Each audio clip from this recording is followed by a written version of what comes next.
Malam ini mari kita belajar firman Tuhan bersama-sama. Saya tahu ini bukan hal yang gampang dicerna, tapi sekali lagi saya berdoa supaya kita sekalian diberi hikmat oleh Tuhan untuk mampu mencerna apa yang Tuhan ingin sampaikan buat kita pada malam hari ini. Mari buka bersama dengan saya Ayub pasal 32 ayat 1 sampai dengan ayat yang ke-9, kemudian lanjutkan dengan ayat 17 sampai dengan ayat yang ke-22. Kitab Ayub pasal yang ke-32, mulai ayat yang pertama sampai dengan ayat yang ke-9. Lalu kita lanjutkan dengan ayat 17 sampai dengan ayat yang ke-22. Sudah ketemu semua? Ayub 32 ayat yang pertama. Maka ketika orang itu menghentikan sanggahan mereka terhadap Ayub, karena ia menganggap dirinya benar. Lalu marahlah Elihu bin Barachil, orang Bus dari kaum Ram. Ia marah terhadap Ayub karena ia menganggap dirinya lebih benar daripada Allah. Dan ia juga marah terhadap ketiga orang sahabat itu karena mereka mempersalahkan Ayub, meskipun tidak dapat memberikan sanggahan. Elihu menangguhkan bicaranya dengan Ayub, karena mereka lebih tua daripada dia. Tetapi setelah dilihatnya bahwa mulut ketiga orang itu tidak lagi memberi sanggahan, maka marahlah ia. Lalu berbicaralah Elihu bin Barachil orang Bus itu. Aku masih muda dan kamu sudah berumur tinggi. Oleh sebab itu aku malu dan takut mengemukakan pendapatku kepadamu. Pikirku, biarlah yang sudah lanjut usianya berbicara, dan yang sudah banyak jumlah tahunnya memaparkan hikmat. Tetapi roh yang di dalam manusia dan nafas yang maha kuasa, itulah yang memberi kepadanya pengertian. Bukan orang yang lanjut umurnya yang mempunyai hikmat, bukan orang yang sudah tua yang mengerti keadilan. Saudara sekalian, latar belakang peristiwa ini demikian. Ketika Tuhan menguji Ayub sampai dia habis-habisan, maka datanglah ketiga orang sahabatnya. Dan ketiga orang ini yakin benar bahwa Ayub pasti berbuat kesalahan, berbuat dosa dan pelanggaran di hadapan Tuhan. Sehingga Tuhan sampai menghukum Ayub secara demikian. Nah, tetapi Ayub ini berkali-kali mencoba menyanggah pendapat itu. Karena pada mulanya Ayub merasa sama sekali tidak bersalah. Dan dia justru merasa diperlakukan tidak adil dan tidak pada tempatnya oleh Tuhan. Nah, akibat perbedaan cara pandang atau persepsi ini, terjadilah perbantahan, perdebatan antara Ayub dan tiga orang temannya. Nah, di samping ketiga orang tadi, ada seorang anak muda yang namanya Elihu. Nah, Elihu sebagaimana kebiasaan pada zaman itu, orang-orang muda akan menunggu saatnya untuk berbicara, setelah orang-orang yang lebih tua menyelesaikan pembicaraan mereka. Itu merupakan bagian daripada sopan santun pada zaman itu.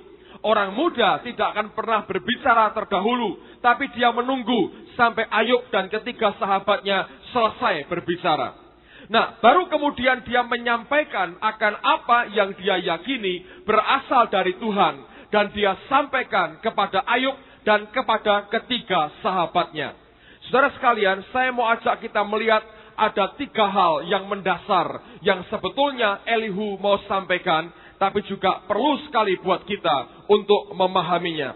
Coba perhatikan pada ayat yang ke-7 dan ayat yang ke-8, Alkitab berkata demikian. Pikirku, biarlah yang sudah lanjut usianya berbicara, dan yang sudah banyak jumlah tahunnya memaparkan hikmat. Ayat 8. Tetapi roh yang di dalam manusia dan nafas yang maha kuasa, itulah yang memberi kepadanya pengertian. Dalam bahasa Inggrisnya, dalam kitab New King James Version, ayat ini berbunyi demikian. I said, katanya, age should speak and multitude of years should teach wisdom. Dia berkata, mestinya usia dan juga tahun-tahun kita yang sudah banyak karena umur yang sudah lanjut, itu mestinya berbicara dan mengajarkan akan wisdom, akan hikmat. Kemudian dia berkata, but there is a spirit in man. Ada roh di dalam manusia. And the breath of the Almighty gives him understanding. Dan nafas dari yang maha kuasa memberikan kepada roh yang di dalam manusia itu pengertian. Nah, saudara sekalian, hal yang pertama yang Elihu mau sampaikan. Dia berkata, but there is a spirit in man. Ada roh di dalam manusia. Kata manusia dalam bahasa Ibraninya digunakan kata enos. Ada 4 kata dalam bahasa Ibrani yang kalau diterjemahkan semua punya makna atau arti manusia, tetapi punya perbedaan pengertian. Kata yang pertama, orang Ibrani menyebut dengan kata Adam. Adam itu bukan sebutan atau nama orang laki pertama yang Tuhan ciptakan. Kata Adam artinya manusia. Kalau Anda baca, bahkan Hawa juga pada mulanya disebut dengan nama Adam. Dalam kitab Bilangan ada wanita-wanita yang Alkitab menyebut dengan istilah Adam. Jadi Adam adalah manusia. Tapi manusia dalam pengertian apa? Manusia dalam pengertian spesies. Salah satu jenis daripada makhluk hidup. Adam adalah manusia dalam pengertian sebagai spesies. Yang kedua, orang Ibrani menyebut dengan istilah Is, I-S-H. Is itu apa? Is adalah manusia. Tapi manusia bagaimana? Manusia dalam pengertian individu yang merupakan bagian daripada masyarakat. Nah, orang menyebut dengan kata is. Yang ketiga, orang menyebut dengan kata gever. Tulisannya geber, bacanya gever. Nah, gever itu apa? Gever itu manusia. Tapi manusia yang perkasa. Strongman. Seorang pahlawan. Seorang warrior, seorang panglima perang, seorang yang perkasa, orang menyebut dengan istilah gever. Dan yang keempat, orang Ibrani menggunakan kata inos. Dan kata inos artinya manusia di dalam segala kelemahannya. Ketakutan, kerapuhan, keretakan, kelemahan, kesedihan, ketidakberdayaan, dan keterbatasannya. Itu digunakan kata inos. Nah, yang Elihu mau katakan, manusia bukan hanya sekedar sebagai salah satu jenis makhluk hidup atau spesies. Manusia juga bukan sekedar bagian daripada masyarakat. Manusia bukan hanya kelihatan perkasa, tapi dalam diri manusia ada keterbatasan, ada kelemahan, ada ketakutan, ada kerapuhan, ada ketidakberdayaan yang harus diakui. Nah, kepada manusia yang seperti ini, Elihu berkata demikian, biarlah yang sudah lanjut usianya berbicara, dan yang sudah banyak jumlah tahunnya memaparkan hikmat. Sebetulnya benar kalau dia berkata, age should speak and multitude of years should teach wisdom. Artinya orang yang makin lanjut usianya, mestinya makin banyak hikmatnya, makin banyak pengertian yang dia peroleh. Dan itu sebetulnya benar terjadi begitu.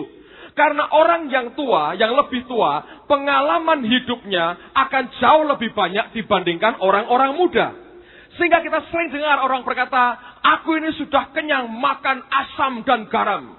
Makanya bludriknya banyak, saudara ya. Karena makan asam dan garam. Dia berkata, aku sudah banyak pengalaman. Kamu masih muda, jangan gurui aku. Ada benarnya. Kenapa? Karena makin kita bertambah usia, pengetahuan kita, pengalaman hidup kita, perjalanan hidup kita itu memperkaya kita. Itu benar sekali. Makanya orang tua harus dihormati. Beberapa hari yang lalu kami sempat pergi ke Karangkobar. Lalu saya tanya banyak pengalaman hidupnya Pak Yoses ini. Saya kenal sudah cukup lama tapi belum pernah dengar cerita hidup perjuangannya. Lalu di mobil dari berangkat sampai di Karangkobar pulang lagi, saya minta Pak Yoses ini cerita akan pengalaman hidupnya. Saya tanya juga kapan ketemu ibu dan sebagainya. Menarik sekali, saudara. Ketika saya dengar, saya bilang itu memperkaya luar biasa. Luar biasa. Ada pengalaman-pengalaman yang kita semua tidak pernah mengalaminya. Bagaimana ngerebut basoka. Nah itu kita tidak ngerti, saudara. Megang aja tidak pernah. Itu pengalaman, itu berharga sekali. Nah, tapi saya mau katakan begini. Tidak semua orang punya perjalanan hidup dan bisa dijadikan pengalaman yang sangat kaya seperti Pak Yoses misalnya. Ada orang berkata, Pak, saya ini biasa-biasa. Dari dulu ya buka warung, ya dari kecil sampai tua nunggoni warung. Pengalaman saya apa? Saya nggak mungkin bisa cerita banyak. Hidup saya mungkin tidak terlalu kaya seperti yang lain dalam hal pengalaman. Saya nggak pernah keluar negeri. Keluar kota aja ngeri katanya. Banyak kecelakaan, apalagi keluar negeri. Bagaimana saya bisa punya pengalaman hidup yang diperkaya? Nah, betul Elihu berkata, semestinya orang yang makin berusia itu makin banyak pengalaman. Tapi toh ingat, kita ini inos. Kita punya keterbatasan. Kita punya kelemahan. Kita punya banyak ketidakberdayaan. Nah, bagaimana ini? Elihu mau berkata, jangan mengandalkan akan kemanusiaan kita, akan inos kita. Karena kalau kita mengandalkan kemanusiaan kita tidak akan pernah mampu menangkap apa yang Tuhan berikan dan perkatakan kepada kita. Coba lihat Alkitab lagi. Ayub pasal yang ke-28. Kitab Ayub yang sama, pasal 28. Ayat yang ke-12 dan ayat yang ke-13. Ayub 28, ayat yang ke-12 dan ayat yang ke-13. Alkitab berkata demikian. Tetapi di mana hikmat dapat diperoleh? Di mana tempat akal budi? Jalan ke sana tidak diketahui manusia dan tidak didapati di negeri orang hidup. Dalam bahasa Inggrisnya berbunyi begini. Di mana hikmat dapat diperoleh?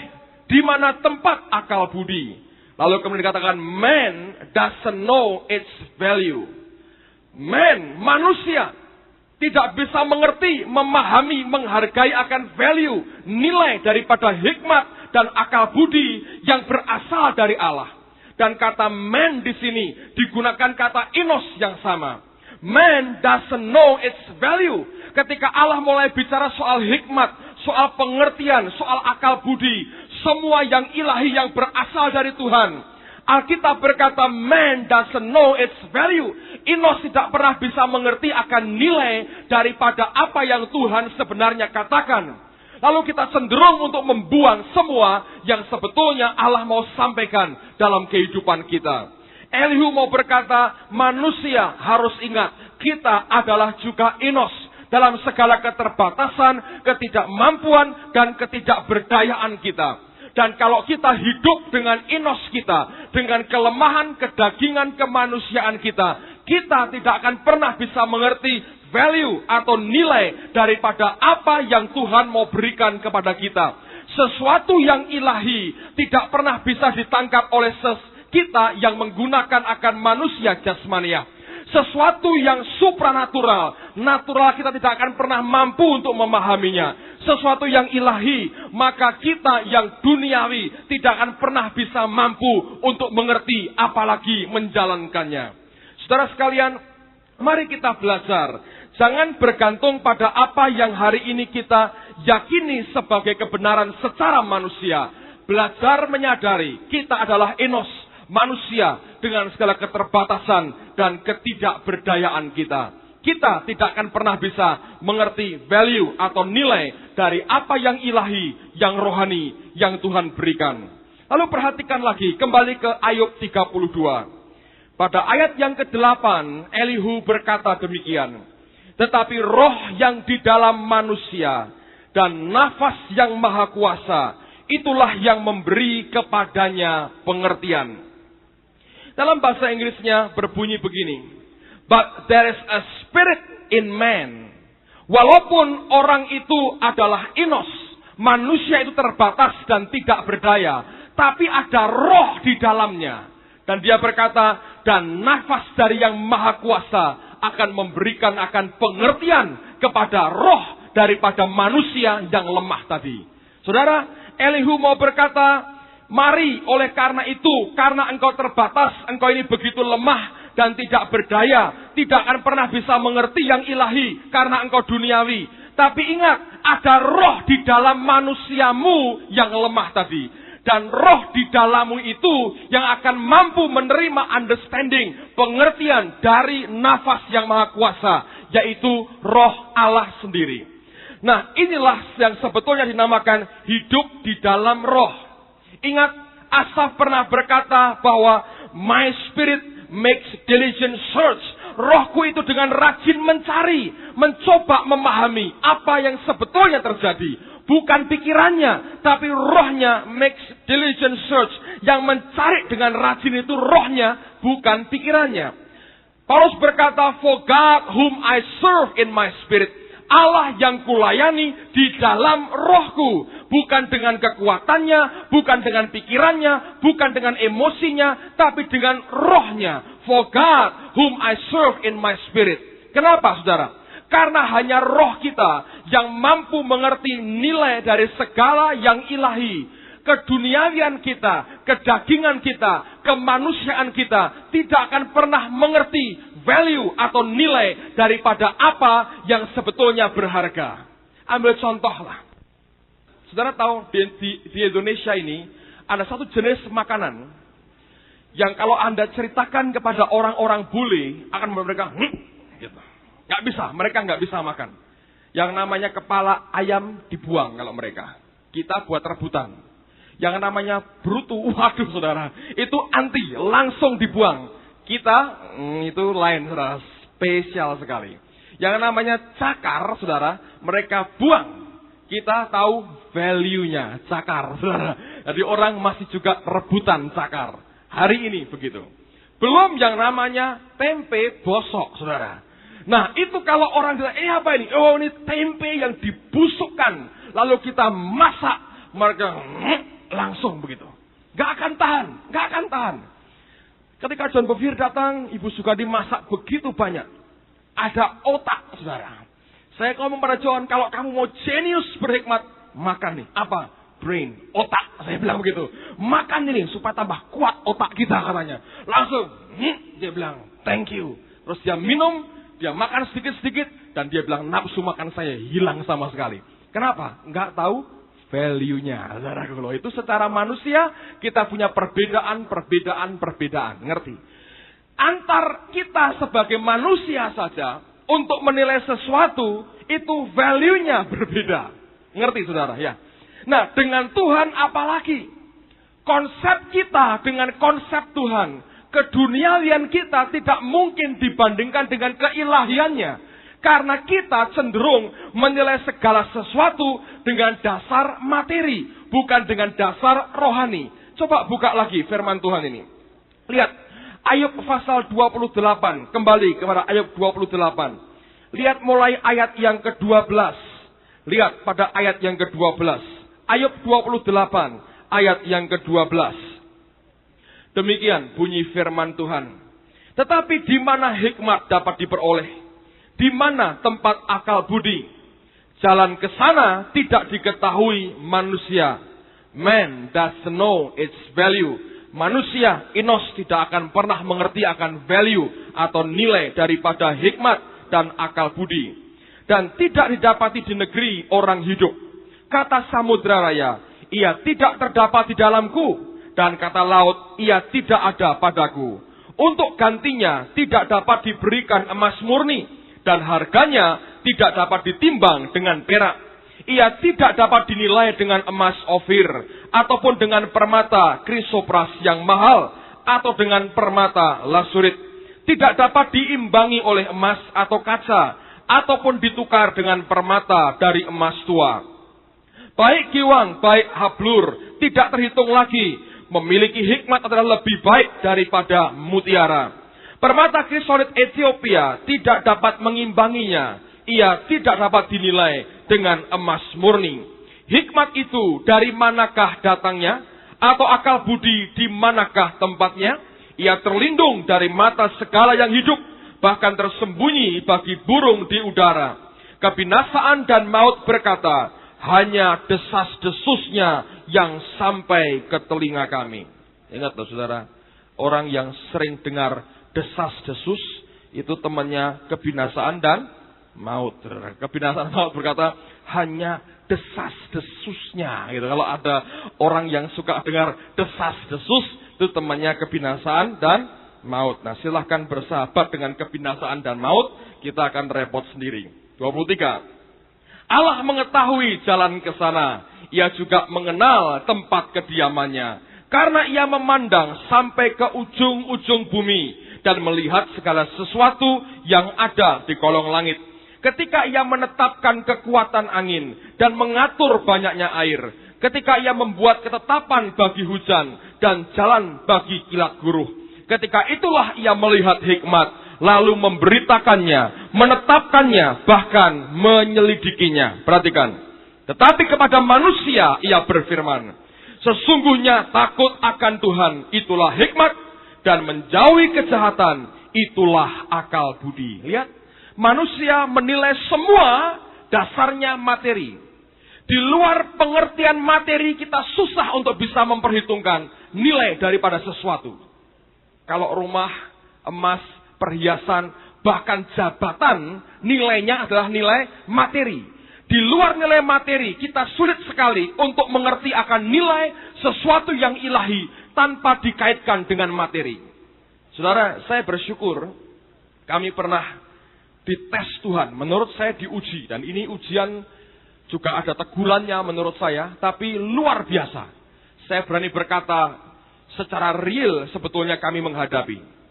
Saudara mungkin masih ingat tahun 90 ya. 90. Pertama kali ke Amerika 90 ya. 90. Pertama kali ke Amerika. Sudah 3 tahun menikah pada waktu itu. Bapak Adi kirim surat. Bisa nggak datang ke Amerika? Kami mau adakan retreat. Pada waktu itu yang diundang saya dengan Pak Damaris untuk melayani mereka. Kami kira-kira sebulan keliling-keliling saudara. Sampai ke San Francisco, sampai ke Vancouver, puter-puter Amerika. Nah, tiba di mana hari kami pulang. Anak saya Keisha, kami tinggal. Lalu kami berdua pergi sendiri. Tibalah hari kami pulang, Tuhan memberkati dan sudah kangen nasi soto dan sebagainya. Sudah bayangannya kepingin pulang dan menikmati akan Indonesia, karena saya cinta betul negara ini. Lalu kemudian kami naik Garuda pada waktu itu, masuk di airport, terlambat beberapa jam pesawatnya. Di ruang tunggu, dengan seorang hamba Tuhan dari Surabaya, di Amerika dan pulang pada hari yang sama, saya ketemu dengan seorang teman, sudah tua, orang Semarang. Saya salami, waduh om, katanya, oh ya, ini Pak Agung ya, ya katanya. Loh gimana waktu rumahnya kemalingan itu? Hah? Jadi waktu saya ke Amerika, menjelang lebaran seperti ini, rumah saya dibobol orang, saudara. Pembantu saya sendirian, pulang desa mendadak sendirian pulang. Untung dia pulang menurut saya. Puji Tuhan dia pulang. Kalau tidak ada korban orang repot, saudara. Dia pulang, malam itu pintu depan rumah dijugil orang. Dan orang itu masuk. Saya nggak tahu persis yang terjadi apa. Masuk surat kabar. Rumah pendeta dibongkar maling, saudara. Nebeng terkenal, saudara ngerti. Jadi dia baca, lalu om ini cerita dengan semangat. Waduh, habis. Habis sama sekali. Hah? Habis om. Habis. Semangat. Ini juga sering khotbah lah. Kalau ketemu pengkhotbah itu repot. Mantap, saudara. Habis. Dia bilang habis. Sini saya habis, saudaraku. Les, gitu hilang, saudara. Bayangin. Sesaat yang saya pikirkan bukan uang dan kekayaan. Lalu saya pikirkan pembantu saya. Saya bilang, ada korban orang nggak jiwa? Oh nggak ada. Kosong rumahnya. Puji Tuhan. Saya bilang gitu. Habis om. Habis. Tetap semangat tinggi. Habis. Betul pak. Habis. Nggak tahu toh. Ya ini baru tahu sekarang ini saya. Anda bisa bayangkan itu. Perjalanan dari Amerika ke Indonesia. Non-stop kira-kira 22 jam. Nongkrong di pesawat. Begitu. Begitu masuk. Saya dekat istri saya. Kamu tenang ya saya bilang. Rumah kita dibongkar orang. Hah? Katanya. Terus. Habis. Saya tirukan. Lah ngomongnya habis semangat ya. Saya tirukan. Habis. Habis. Habis. Diam. Tidak ada komentar. Silent operation, saudara. Diam semua, diam. Merenung. Begini ya Tuhan. Dan waktu itu, saudara, buat saya, realita yang saya hadapi betul-betul habis. Walaupun kenyataannya tidak. Tapi kan saat itu yang saya tahu habis. Dan itu nguji hati, saudara. Masuk pesawat, terus terang, bergumul, saudara. Mikir. Kenapa Tuhan? Sembayang. Berapa lama, saudara? 6 jam. 6 jam saya gumul dengan Tuhan. Setelah 6 jam, maksudmu pasti baik. Kalau ada kesalahan, beritahu. Kami mau bertobat. Tidak ada yang kebetulan. Saya berkata, Tuhan, hidup kami bukan karena harta. Kami memulai hidup kami keluarga dengan 0. Kami balik dengan 0 lagi. Tapi kami tahu Engkau menyertai kami. Gak jadi masalah, Tuhan. 6 jam nyanyi saya, saudara. Yesus sekolah pembelaku. Nyanyi saya, saudara. Luar biasa. Nyanyi di pesawat nyanyi. Saya nggak ngomong siapa-siapa. Pesawatnya penuh, sempit, DC-10. Nggak bisa gerak, ya, diam aja. Mau tidur nggak tidur. Tapi setelah 6 jam, lepas tidur, saudara. Waduh, nikmatnya luar biasa. Istri saya sampai mikir-mikir, itu kan ada majalah pesawat ya. Dia bilang, wah, sudah gambarannya sudah habis. Dia ini hambatan ngomongnya habis. Waduh, mantap sekali kok. Lalu dia bilang ini, nanti kita bawa pulang ya ini ya. Kita guntingi gambar bagus-bagus. Kita buatkan bingkai untuk pajangan rumah. Karena mikirnya habis sudah. Supaya nggak sepi rumahnya. Nggak tahu apa yang terjadi. Begitu sampai di Cengkareng, saya telepon ke Semarang, ke tempat mertua. Tanya. Dia berkata, oh enggak, yang diambil cuma video player 1. Yang lain-lainnya utuh, semua utuh. Hanya video player 1. Ya, banyak orang senang dengar desas, desus. Nah itu temannya apa tadi? Nah itu hati-hati, desas, desus. Tapi ketika saya menghadapi kenyataan itu, 22 jam itu, yang saya tahu, saya habis-habisan. Dan saya bilang, Tuhan terima kasih. Tidak usah Engkau menguji kami sampai betul habis-habisan. Cukup karena korban desas, desus, saudara. Tapi realita dihadapi betul. Dan saya bersyukur tidak terikat dengan itu. 6 jam. 6 jam. Masih cukup lama 6 jam itu. Untuk bisa melepaskan total apa yang ada. Ketika saya dengar cuman satu barang yang diambil. Enggak melompat. Haleluya enggak. Sudah kadung habis sudah. Loh kok masih ada ya? Malah agak gelo sebetulnya saudara. Sungguh. Kok enggak benar-benar gitu. Tapi Tuhan atur begitu rupa. Dan saya bilang kau tidak perlu Tuhan membuat habis. Engkau hadapkan kami dengan realitas semu tapi nyata. Dan kau izinkan kami ngalami. Luar biasa saudara. Saya berdoa supaya tidak seorang pun yang terikat dengan harta. Kalau kita pakai inos kita, kemanusiaan kita, semua kita ukur dengan kekayaan, dengan uang, semua dengan itu. Dengan gampang hati kita dibeli oleh uang. Dengan gampang kalau kita pakai inos. Pendapat bisa gampang berubah karena uang. Tapi kalau kita memakai manusia roh kita. Elihu berkata, there is spirit in man. Ada roh di dalam manusia itu. Dan nafas dari yang maha kuasa memberikan pengertian kepada roh di dalam manusia itu. Pada waktu kita mampu menangkap semua hikmat Tuhan, apa yang terjadi? Lihat Pengkhotbah pasal yang kedua. Buka dengan saya, kitab Pengkhotbah pasal yang kedua. Apa yang terjadi kalau kita mampu menangkap dengan manusia roh kita? Pengkhotbah 2 ayat yang ke-24. Dan ayat yang 25 dan 26. Pengkhotbah pasal 2 ayat 25 dan ayat yang ke-26. Karena siapa dapat makan dan merasakan kenikmatan di luar dia? Enggak ada, saudaraku. Ya, tidak ada yang bisa menikmati akan makan dan mendapatkan kenikmatan di luar Tuhan. Tidak ada. Banyak orang berusaha untuk memiliki karunia, memiliki tapi tidak menikmati. Teruskan, dikatakan apa? Karena kepada orang yang dikenannya, ia mengaruniakan hikmat, pengetahuan dan kesukaan. Tetapi orang berdosa ditugaskannya untuk menghimpun dan menimbun sesuatu yang kemudian harus diberikannya kepada orang yang dikenan Allah. Ini pun kesia-siaan dan usaha menjaring angin. Jadi kalau kita diperkenan oleh Tuhan, kita punya kesanggupan untuk menikmati semua yang Tuhan sediakan buat kita. Ada banyak orang yang salah, ingin memiliki, tapi tidak sanggup menikmati. Kalau harus memilih, saudara, pilihlah kita menikmati, sekalipun tidak memiliki. Kalau boleh ya dua-dua, karena kita cenderung serakah. Pilih mana? Semua. Yang memiliki, yang menikmati. Tapi seandainya harus memilih, katakan Tuhan, aku mau menikmati. Ambil contoh, kalau Anda punya televisi sebesar layar bioskop, nggak tahu berapa juta pajaknya tiap bulan, tapi Anda buta. Yang nonton siapa? Tetangga, orang lain. Yang bayar pajak siapa? Saudara. Ya, itu orang yang memiliki tapi tidak sanggup menikmati.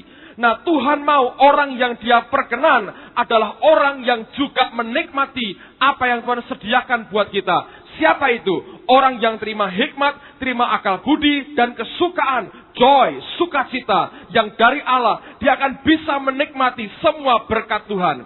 Nah, oleh karena itu, ingat yang pertama, kita ini inos, keterbatasan kita banyak, ketidakmampuan kita banyak. Jangan bergantung pada kemanusiaan kita.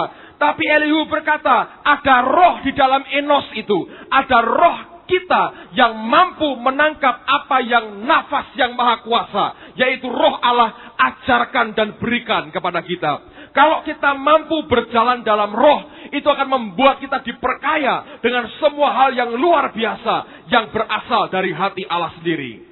Dan yang terakhir, yang ketiga. Lihat pada ayat 17 dari Ayub pasal yang ke-32 tadi. Dengar baik-baik, ini hal yang luar biasa.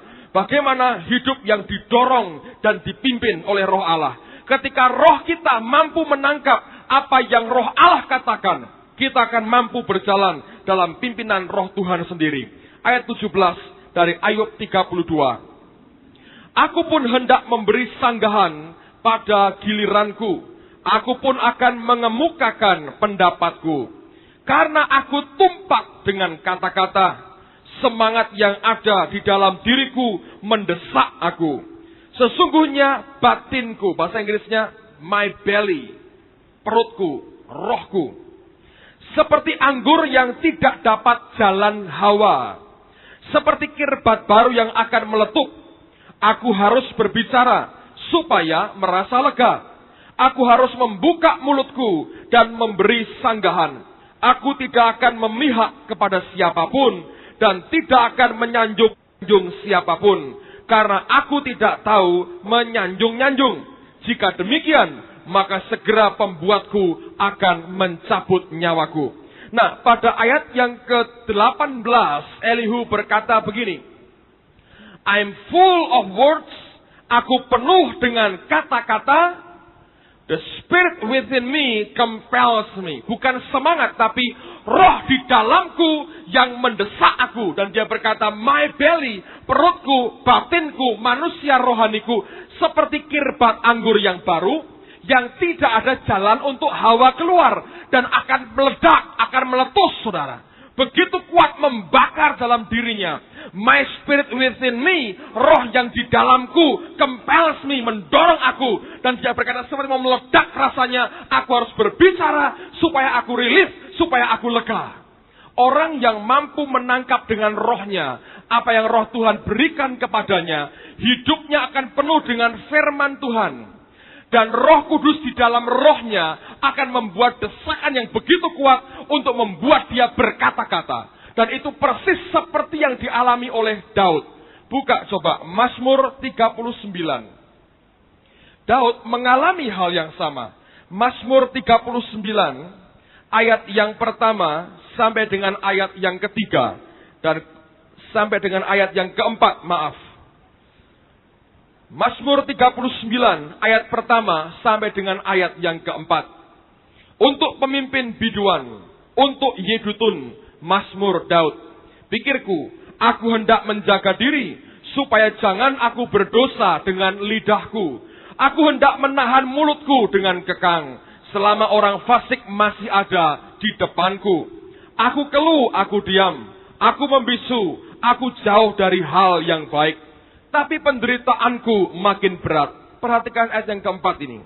Hatiku bergejolak dalam diriku. menyala seperti api.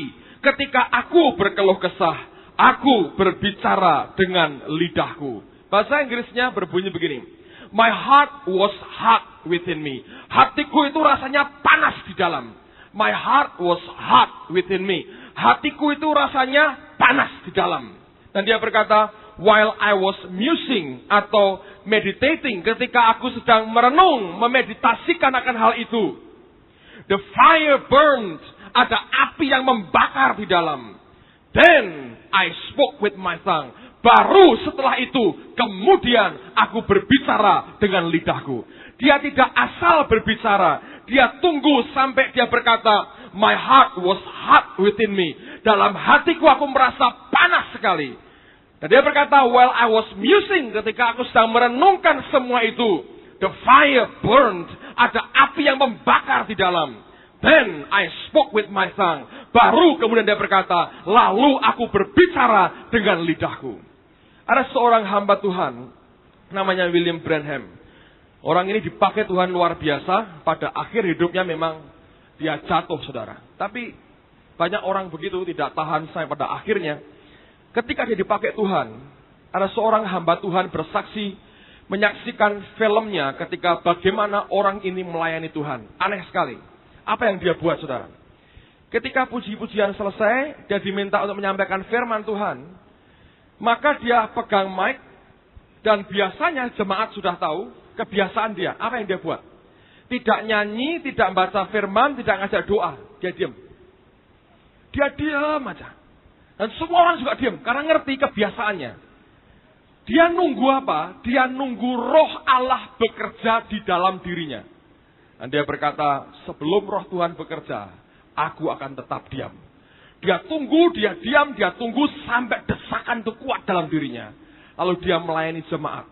Dan dia bila berkata, kamu problemmu ini, begini secara detail, terperinci, tepat, luar biasa.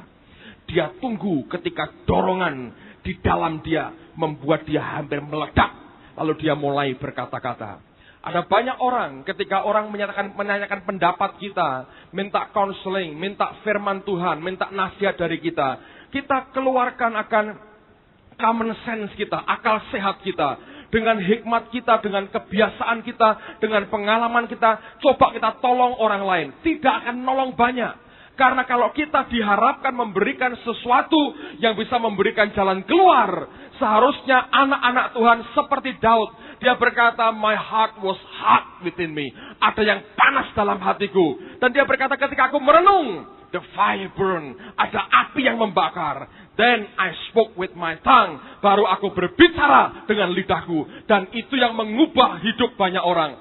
Sesuatu yang ilahi keluar dari roh kita. Keluar dari hidup kita. Bukan yang manusiawi. Bukan yang duniawi. Tapi yang ilahi yang keluar. Dan itu yang sanggup mengubah akan kehidupan kita. Ayat yang terakhir. Contoh dalam perjanjian baru. Kisah Rasul pasal yang ke-17. Kisah Rasul pasal yang ke-17. Lihat ayat 16 dan ayat yang ke-17. Apa yang terjadi dengan hidup orang yang bernama Rasul Paulus. Kisah Rasul 17 ayat 16 dan ayat yang ke-17. Sementara Paulus menantikan mereka di Athena, sangat sedih hatinya karena ia melihat bahwa kota itu penuh dengan patung-patung berhala. Karena itu di rumah ibadat, ia bertukar pikiran dengan orang-orang Yahudi dan orang-orang yang takut akan Allah. Dan di pasar setiap hari dengan orang-orang yang dijumpainya di situ. Ada kata sangat sedih hatinya. Waktu dia melihat begitu banyak patung, sangat sedih hatinya. Dalam bahasa Inggrisnya, his spirit was provoked within him. Rohnya yang dirangsang, disentak di dalam dia. Bukan cuma sedih, iya banyak patung ya. Ini membuat patung kok terlalu kecil, itu terlalu besar. Itu kok patung kok melotot. Bukan begitu saudaraku. Kok banyak patung ya, ini banyak sajennya ini. Buang-buang uang. Bukan. Bukan karena akal sehatnya berkata mereka bodoh. Tapi his spirit was provoked within him. Rohnya yang disentak, dirangsang, dibangkitkan ketika melihat kota itu terikat dengan berhala. Dan karena rohnya yang bangkit, setiap hari dia berdiskusi, dia bicara, dia beritakan Injil. Dan luar biasa di kota itu berdiri jemaat Tuhan. Ada orang-orang yang akhirnya datang kepada Tuhan, bertobat, memberikan hidupnya kepada Allah. Dimulai dari mana? Ketika roh di dalamnya yang tersentak. Bukan kedagingannya, bukan kemanusiaannya, tapi roh di dalamnya tersentak waktu dia melihat akan keadaan kota Athena. Ini hidup orang yang dipimpin oleh roh. Berjalan bukan karena pikirannya, bukan karena perasaannya, bukan karena kemauannya sebagai manusia. Berjalan karena ada dorongan dari roh Allah yang tinggal di dalam rohnya. Ingat saudara, kita ini inos. Dengan segala keterbatasan, tidak mampu kita bisa menangkap apa yang ilahi. Kita ini manusia yang duniawi, tidak akan sanggup menangkap yang ilahi. Tetapi, there is a spirit in man. Ada roh di dalam manusia.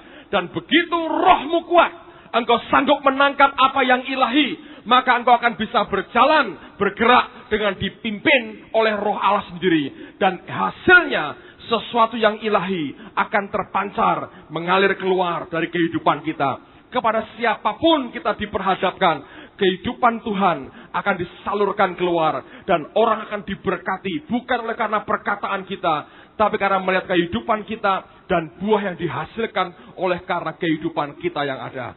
Saudara sekalian, dengar baik-baik. Kita ini inos.